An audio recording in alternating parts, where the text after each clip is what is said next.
जोहार नमस्कार। झारखंड समेत देश दुनिया की तमाम बड़ी खबरों में से कुछ प्रमुख खबरों पर आइए नजर डालते हैं।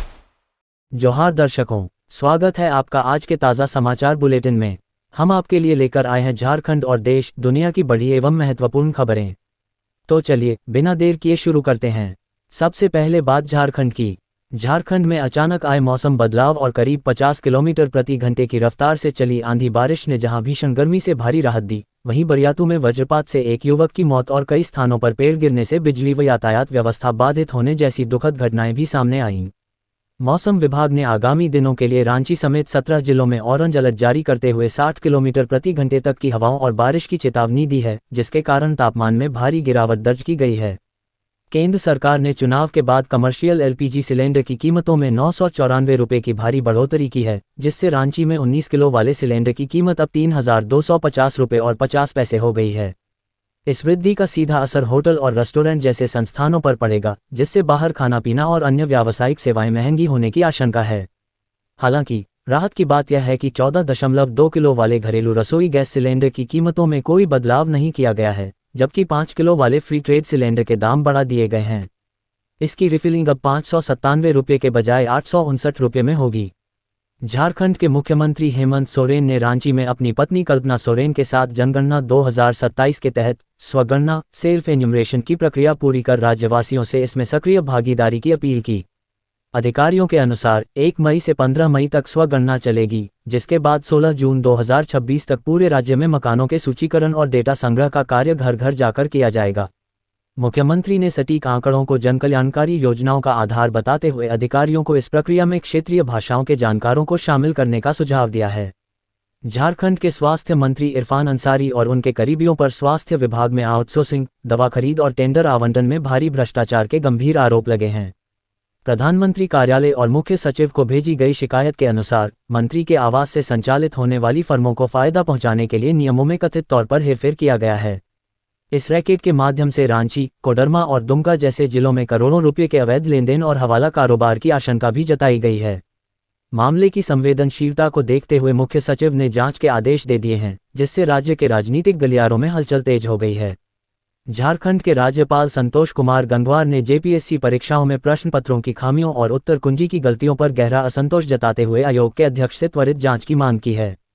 राजभवन द्वारा जारी पत्र में सहायक वन संरक्षक और सिविल सेवा प्रारंभिक परीक्षाओं में हुई लापरवाहियों के लिए जिम्मेदार व्यक्तियों की पहचान कर उनके खिलाफ सख्त कार्रवाई करने का निर्देश दिया गया है। राज्यपाल ने आयोग को अपनी कार्यप्रणाली में सुधार लाने और पारदर्शिता सुनिश्चित करने की सलाह दी है, ताकि परीक्षाओं की निष्पक्षता और युवाओं का विश्वास बना रहे।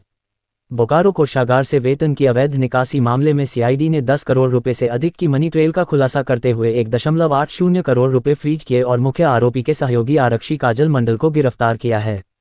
जांच के दौरान मास्टरमाइंड कौशल कुमार पांड्य और उसके सहयोगियों द्वारा अर्जित भारी संपत्ति व निवेश के दस्तावेज भी बरामद किए गए हैं, जिससे पुलिस विभाग में हड़कंप मच गया है। इसी बीच गुमला जिले में भी वर्ष 2017 से 2025 के बीच 28.39 लाख रुपए की अवैध निकासी का नया मामला सामने आया है, जिसकी गंभीरता को देखते हुए डीसी ने उच्चस्तरीय जांच के आदेश दिए हैं। पूर्व मुख्यमंत्री बाबूलाल मरांडी ने राज्य के बहुचर्चित शराब घोटाले में एसीबी द्वारा समय पर चार्जशीट दाखिल न करने पर तीखा हमला बोला है, जिसके कारण मुख्य आरोपियों को डिफॉल्ट बेल मिल गई और उन्होंने इसे जांच एजेंसी की मिलीभगत करार दिया। उन्होंने चेतावनी दी कि फाइलों के गायब होने के बावजूद डिजिटल साक्ष्य मौजूद हैं और इस गंभीर मामले में प्रधानमंत्री व गृह मंत्री से हस्तक्षेप की मांग करते हुए दोषियों को सजा दिलाने का संकल्प दोहराया है। झारखंड हाई कोर्ट ने एक महत्वपूर्ण फैसले में स्पष्ट किया है कि दो निजी पक्षों के बीच विवादित जमीन का सीमांकन अब अंचल अधिकारी नहीं कर सकेंगे। जस्टिस आनंदा सेन की अदालत ने इस प्रक्रिया पर रोक लगाते हुए कहा कि ऐसे विवादों के निपटारे के लिए पक्षों को सिविल कोर्ट जाना चाहिए, क्योंकि प्रशासनिक अधिकारियों को जमीन मापी का कानूनी अधिकार प्राप्त नहीं है। कोर्ट ने राज्य सरकार से जवाब मांगा है कि किस नियम के तहत अधिकारी यह कार्य कर रहे हैं और सुझाव दिया है कि सीमांकन का कार्य भविष्य में सब इनोइंग प्लीडर कमिश्नर के माध्यम से होना चाहिए। झारखंड हाई कोर्ट ने राज्य की सिविल अदालतों में क्लर्क पदों के लिए विभिन्न श्रेणियों का फाइनल रिजल्ट और भविष्य की रिक्तियों हेतु वेटिंग लिस्ट जारी कर दी है, जिसमें गिरिडीह के सिकंदर कुमार ने शीर्ष स्थान प्राप्त किया है।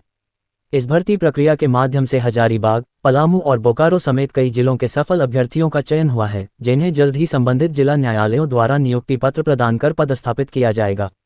झारखंड हाई कोर्ट ने सुप्रीम कोर्ट के निर्देशों का पालन करते हुए एसिड अटैक पीड़ितों और दिव्यांगों के लिए नई न्यायिक गाइडलाइंस जारी की हैं, जिसके तहत अब एसिड अटैक से जुड़े मामलों का निपटारा अधिकतम 6 महीने के भीतर करना अनिवार्य होगा। नई नियमावली के अनुसार दिव्यांग वादियों और अधिवक्ताओं से संबंधित मुकदमों को अदालतों में प्राथमिकता के आधार पर सूचीबद्ध किया जाएगा ताकि उन्हें लंबी तारीखों का इंतजार न करना पड़े। इस आदेश की प्रति संबंधित विभागों को भेज दी गई है, जिसका मुख्य उद्देश्य न्यायिक प्रक्रिया में तेजी लाकर पीड़ितों को समय पर न्याय सुनिश्चित कराना है।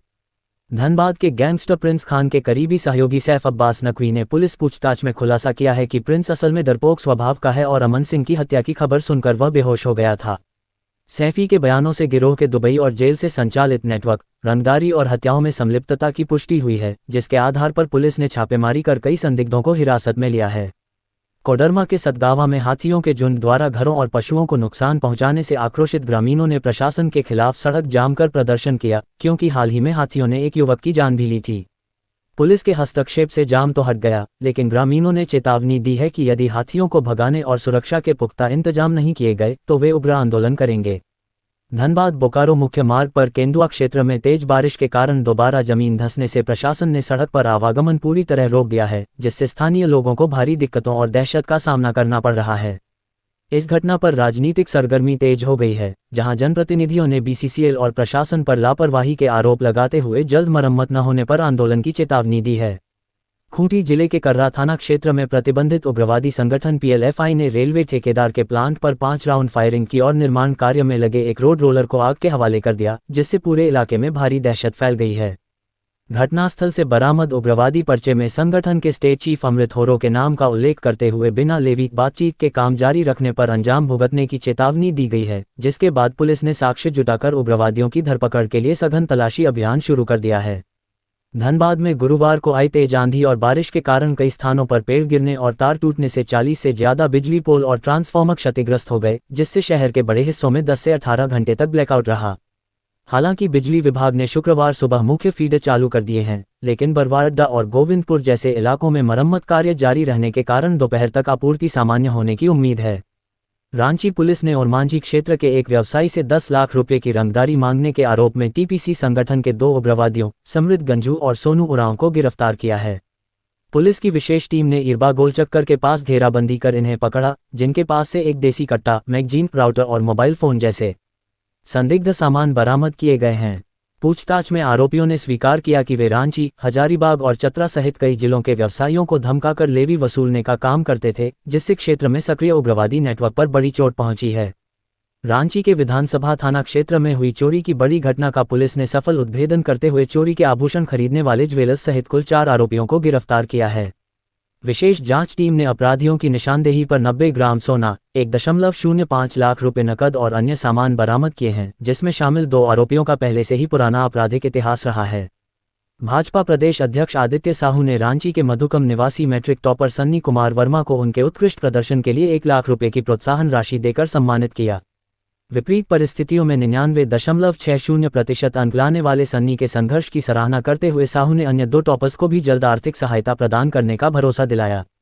रांची में 3 मई को होने वाली नीट यूजी परीक्षा के लिए उपायुक्त मंजूनाथ भजंत्री ने सुरक्षा और पारदर्शिता को लेकर 21 केंद्रों पर कड़े दिशा निर्देश जारी किए हैं, जिसमें फर्जी परीक्षार्थियों और नकल रोकने के लिए सख्त कानूनी कार्रवाई की चेतावनी दी गई है। प्रशासन ने परीक्षार्थियों की सुविधा हेतु विशेष ट्रैफिक प्लान, पर्याप्त पुलिस बल की तैनाती और एम्बुलेंस जैसी आपातकालीन सेवाओं की उपलब्धता सुनिश्चित की है, ताकि परीक्षा शांतिपूर्ण ढंग से संपन्न हो सके। रांची के उपायुक्त मंजूनाथ भजंत्री ने स्वयं ऑनलाइन स्वगणना सेल्फ एन्यूमरेशन फॉर्म भरकर जिले में जनगणना 2026 के प्रथम चरण का शुभारंभ किया और नागरिकों से इसे एक महत्वपूर्ण राष्ट्रीय दायित्व मानते हुए सटीक जानकारी देने की अपील की। उन्होंने बताया कि 15 मई तक ऑनलाइन स्वगणना की सुविधा उपलब्ध है, जिसके बाद 16 मई से गणनाकर्मी घर घर जाकर डेटा संग्रह का कार्य करेंगे, ताकि जनकल्याणकारी योजनाओं के लिए सटीक आंकड़े जुटाए जा सकें। कोडरमा विधायक नीरा यादव ने नारी शक्ति वंदन अधिनियम के मुद्दे पर कांग्रेस और विपक्ष को घेरते हुए आरोप लगाया कि महिला आरक्षण पर विपक्ष का दोहरा चरित्र उजागर हो चुका है और वे केवल राजनीतिक साख बचाने के लिए घड़ियाली आंसू बहा रहे हैं। उन्होंने कहा कि भाजपा महिला सशक्तिकरण के लिए प्रतिबद्ध है, जबकि कांग्रेस ने दशकों तक महिलाओं को केवल वोट बैंक समझा और अब परिसीमन के बहाने ऐतिहासिक सुधारों में बाधा डाल रही है। कोडरमा के प्रसिद्ध चर्म रोग विशेषज्ञ और निर्देशक डॉक्टर वीरेंद्र कुमार ने दिल्ली में आयोजित 16वें दादा साहब फाल्के फिल्म फेस्टिवल 2026 में अपनी शॉर्ट फिल्म और म्यूजिक वीडियो के लिए 2 प्रतिष्ठित पुरस्कार जीतकर इतिहास रच दिया है। इस उपलब्धि पर खुशी जताते हुए उन्होंने झारखंड की प्राकृतिक सुंदरता को वैश्विक स्तर पर पहचान दिलाने और फिल्म निर्माण के जरिए स्थानीय युवाओं के लिए रोजगार के अवसर पैदा करने का अपना संकल्प दोहराया। अब देखिए राष्ट्रीय एवं अंतर्राष्ट्रीय सुर्खियां। मिडिल ईस्ट में तनाव के बीच ईरान ने पाकिस्तान के माध्यम से अमेरिका को होर्मुज जलमरुमध्य से समुद्री यातायात बहाल करने का नया प्रस्ताव भेजा है ताकि जारी नाकाबंदी और चरमराती अर्थव्यवस्था को सुधारा जा सके। अमेरिकी राष्ट्रपति डोनाल्ड ट्रंप का दावा है कि सैन्य कार्रवाई ने ईरान की परमाणु और मिसाइल क्षमताओं को लगभग नष्ट कर दिया है, जिससे वह अब समझौता करने को बेताब है। हालांकि इस्लामाबाद में होने वाली शांति वार्ता अमेरिकी प्रतिनिधिमंडल के न पहुंचने से खटाई में पड़ गई है, जबकि वैश्विक स्तर पर कच्चे तेल की कीमतें $78 से उछलकर $126 प्रति बैरल तक पहुंच गई हैं। साउथ अफ्रीकन हिंदू धर्म सभा SAHDS ने दक्षिण अफ्रीका के स्कूली पाठ्यक्रम में संशोधन की मांग करते हुए भारतीय समुदाय के इतिहास और उनके बलिदानों को पर्याप्त स्थान देने का आग्रह किया है। संगठन के अध्यक्ष राम महाराज ने तर्क दिया कि 1860 में बंद हुआ मजदूरों के रूप में आने के बाद से भारतीयों ने देश के आर्थिक और राजनीतिक विकास में अहम भूमिका निभाई है, जिसे मौजूदा किताबों में नजरअंदाज किया गया है। उन्होंने सुझाव दिया कि पाठ्यक्रम में महात्मा गांधी द्वारा स्थापित नताल इंडियन कांग्रेस और रंगभेद विरोधी आंदोलन में भारतीयों के योगदान को शामिल करने से नस्लीय सौहार्द और सामाजिक एकता को मजबूती मिलेगी। निर्वाचन आयोग ने पश्चिम बंगाल के मगरा हाट पश्चिम और डायमंड हार्बर के कुल 15 बूथों पर ईवीएम छेड़छाड़ व हिंसा की शिकायतों के बाद 2 मई को दोबारा मतदान रीपोलिंग कराने का आदेश दिया है। निष्पक्ष चुनाव सुनिश्चित करने के लिए इन केंद्रों पर केंद्रीय बलों की तैनाती, वेबकास्टिंग और कड़ी निगरानी के बीच सुबह 7 से शाम 6 बजे तक वोट डाले जाएंगे। इलाहाबाद हाईकोर्ट ने कांग्रेस नेता राहुल गांधी के विरुद्ध FIR दर्ज करने की मांग वाली याचिका को खारिज कर दिया है, जिसमें उनके एक कथित बयान को देशद्रोही और भावनाओं को आहत करने वाला बताया गया था। न्यायमूर्ति विक्रम डी चौहान की पीठ ने निचली अदालत के आदेश को बरकरार रखते हुए स्पष्ट किया कि इस मामले में FIR का कोई कानूनी आधार नहीं बनता, जिससे राहुल गांधी को बड़ी राहत मिली है। बिहार सरकार ने जन समस्याओं के त्वरित निष्पादन के लिए 19 मई से सहयोग शिविर शुरू करने का मेगा प्लान बनाया है, जिसमें मुख्यमंत्री सम्राट चौधरी स्वयं शामिल होंगे और इनका नेतृत्व कम से कम SDM स्तर के अधिकारी करेंगे। नई गाइडलाइन के अनुसार ये शिविर हर महीने के पहले और तीसरे मंगलवार को आयोजित होंगे, जहां 1 महीने पहले से प्राप्त आवेदनों का मौके पर ही समाधान कर शासन और जनता के बीच की दूरी कम की जाएगी। बिहार लोक सेवा आयोग BPSC ने परीक्षा में पारदर्शिता बढ़ाने के लिए अब 4 के बजाय 5 विकल्प A, B, C, D, A अनिवार्य कर दिए हैं, जहां विकल्प A का चयन प्रयास नहीं किए गए प्रश्नों के लिए करना होगा। नए नियमों के अनुसार यदि कोई अभ्यर्थी किसी भी विकल्प का चुनाव नहीं करता है तो उसे अनुत्तरित मानकर 1/3 अंक की नेगेटिव मार्किंग की जाएगी, जिससे अब हर सवाल पर निर्णय लेना अनिवार्य हो गया है। ये थी आज की बड़ी खबरें।